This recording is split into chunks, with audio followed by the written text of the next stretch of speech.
Julian Hoeber is an emerging artist here in Southern California, and in 2010 he was asked to install a version of his Demon Hill project at the Hammer Museum located here in Los Angeles.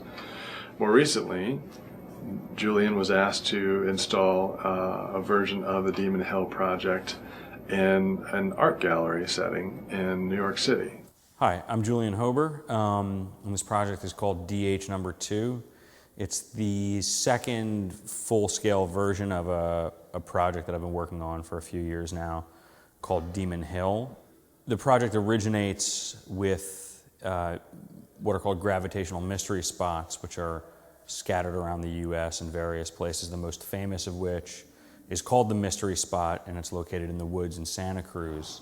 So what I did was figured out how that architectural hoax works and started rebuilding these kinds of structures in the gallery space with a much cleaner aesthetic and sort of pushing it into the realm of minimalist sculpture and modernist architecture. There's a lot of art that comes out of minimalism and out of the light and space movement in California in the 60s that engages in these kinds of phenomenological effects. The purposes, of course, are very different than the roadside attraction, which lays claim to this kind of quirky supernatural thing, whereas in the art that engages in this, it's very often attributed to a sort of spiritual quality. So what I wanted to do is retain the effect of the supernatural, quirky, spooky house and invest it with a sort of surface aesthetic of erudition to see if I couldn't achieve somewhere that brought that kind of different idea about phenomenology into question.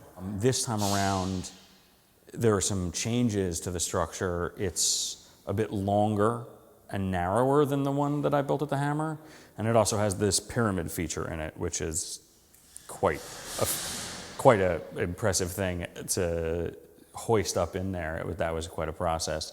The installation is essentially deemed as a temporary structure, and one of the challenges on this project was to keep from over-designing the structure. It essentially has to be constructed within the confines of a New York City art gallery. Not only were we successful at making the structure lighter, we were also able to improve constructability issues. So when I worked with you guys, one of the things that Jeff did was these additional straps to connecting the wall to the base, and also to keep the base and the walls from racking and shearing. He looked into ways where we might be able to make it simpler in the building process while still maintaining all of the necessary strength. And I think he hit a good point where it's not as overbuilt and it doesn't look as overbuilt. It's a little bit more streamlined in appearance, which for me is perfect.